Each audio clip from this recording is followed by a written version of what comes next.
La place de la Nation a servi de cadre à la célébration du 63e anniversaire d'accession du Tchad à l'indépendance. Une cérémonie de prise d'armes a marqué la festivité sous le regard du président de transition, Mahamat Idriss Déby Itno, accompagné des dignitaires étrangers, notamment le président bissau-guinéen Omar Embalo Sissoko et plusieurs invités de marque. Le défilé a débuté par un hommage aux anciens combattants et aux héros nationaux avec le dépôt de gerbes de fleurs au monument des morts, mettant en lumière les sacrifices consentis pour l'indépendance du pays et la défense de la patrie. Ensuite, différentes unités militaires composées de 3000 hommes ont défilé en présentant leur équipement moderne allant des chars et véhicules blindés aux avions de chasse. Plus de 17 aéronefs, dont des Sukhoi, des avions de chasse, hélicoptères et drones, qui ont survolé le ciel, suscitant l'admiration de la foule.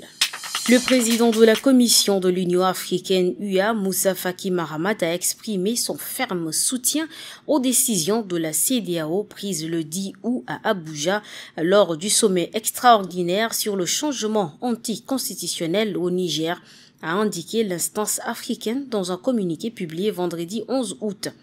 Il a par ailleurs interpellé les autorités militaires du Niger sur l'urgence de stopper l'escalade avec l'organisation régionale et la défiance à son égard.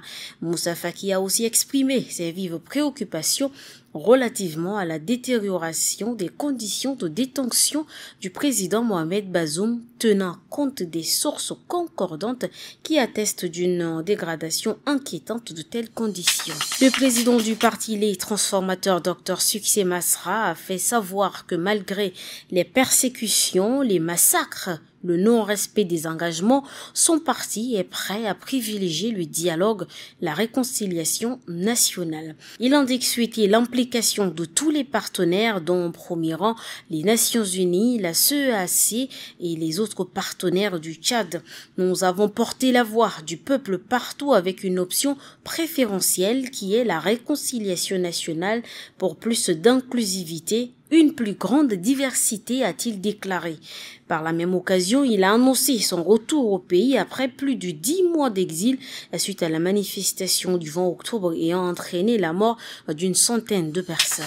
Le président de l'Union nationale des étudiants tchadiens, UNED, Mahamat Saleh, a appelé les autorités rectorales à revenir à de meilleurs sentiments au sujet de l'exclusion de 28 étudiants de l'université de N'Djamena. L'Union nationale des étudiants tchadiens est déterminée à protéger les intérêts des étudiants et à veiller à ce qu'ils bénéficient d'un environnement d'apprentissage sain et propice à leur épanouissement académique. C'est dans cette logique que le président du bureau national de l'UNED, Mahamat Saleh, est intervenu ce jeudi pour demander la réhabilitation de 28 étudiants exclus de l'université de N'Djamena.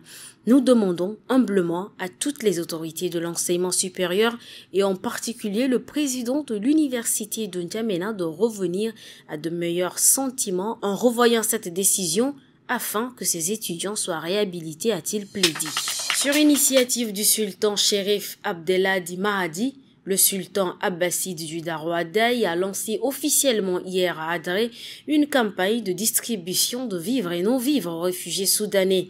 Plus de 1000 sacs composés de pénicellaires, de sorgho, de blé, de haricots, de riz, du gombo et de pâtes alimentaires et des sacs d'habits font partie du lot. Le président du comité d'organisation, Atom Mahamat Bahar, a fait savoir que cette initiative du sultanat entre dans le cadre de ses activités sociales. Il remercie les organisations qui ont contribué pour la réussite de cette initiative.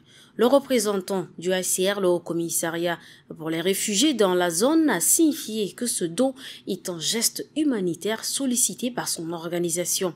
Le représentant du Conseil supérieur des affaires islamiques du Wadaï s'est félicité de ce genre d'initiative en faveur des personnes nécessiteuses.